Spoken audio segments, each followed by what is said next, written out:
We want to turn now to the question of election security. We go to Dmitri Alperovitch, the co-founder and former chief technology officer of CrowdStrike, a cyber technology company.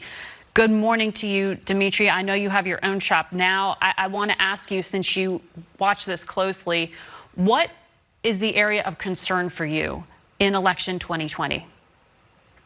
Well, my biggest concern as a cybersecurity expert is, of course, the hackability of our election systems, both from the influence side as well as from the voting perspective.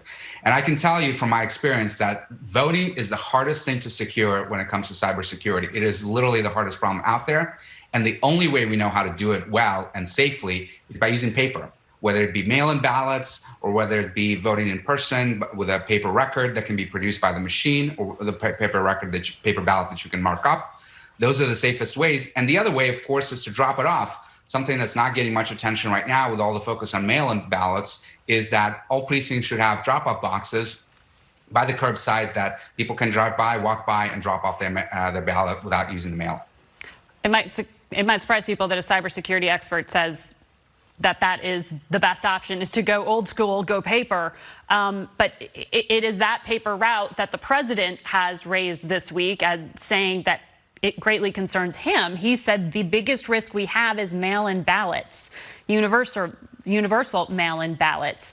And he claimed foreign entities could interfere. He rattled off Russia, China, Iran, North Korea with mail-in ballots. What do you make of that statement? Well, paper cannot be hacked. However, there is a legitimate concerns about logistics. I'm not so much concerned about foreign entities interfering in the paper process, but we do need to make sure that states are prepared to take in the huge number of mail-in ballots that will come in. They'll be able to do the signature verification that is necessary to make sure that there is no fraud. It can be done. 5 states have been doing it for years now, like Oregon, Colorado, and others, but others have not, and we need to make sure that they're ready and they're preparing now versus the day before the election. You talk to people in the government now. Why wasn't there a strategy to do what you just laid out?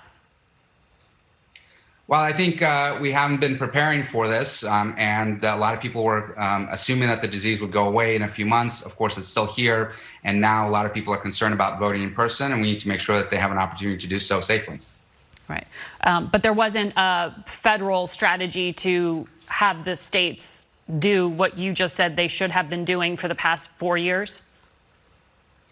Well, this is hard to do because, of course, the federal government is not in charge of elections. The individual states, right, in some cases, even municipalities, are in charge of them. So it's really up to the states to do this well. New Jersey just declared that they will go all mail-in voting in November, and that's a good thing. But other states need to ramp up their capabilities. When you said that you were concerned about election infrastructure, the U.S. intelligence community has warned that adversaries are trying to access candidates' private communications and election infrastructure at the state and the federal level. The National Security Advisor to the President was on this program last Sunday, and he said Russia and China are doing this, going phishing essentially on websites and the like. He's been criticized for mixing apples and oranges. I'm wondering what evidence you have seen as to what Russia and China are actually doing. Well, Margaret, this is very important. There are different ways to interfere in our elections. And what we have seen in the past is, of course, the Russians in 2016 hacking into campaigns, hacking into political organizations, and then leaking that information out to the public through WikiLeaks and other channels. We have not seen that, obviously, this year, and that's a good sign, but of course, we still have a few months to go. But then there's the influence operations that they're conducting, and a number of countries are doing that now, China, Iran, as well as Russia, and not just around elections. It's really continuous on social media, through official media channels, and even government statements. But the third thing that concerns me personally is really attacks on the infrastructure itself. Voter databases, voting tallying systems, vote reporting systems. Those are very, very vulnerable to hacking, and we need to be doing more to protect them. I know CISA, the Federal Cybersecurity Agency, is doing a lot to scan those systems right now, but more needs to be done. Very quickly, is there anything people at home can do to make sure their vote gets counted? Absolutely. 2 things. One, everyone can participate, not just as a voter, but also volunteer. Election workers are often volunteers, so reach out to your county election officials, ask if you can help. They're going to need a lot of help this year because of the challenging situations we have. But most importantly, be patient. This may be the first modern election we have where we may not know who the president is the night of the election or the day after. It may take days for us to actually count all the votes and understand who has won. So buckle up. It may be a long ride.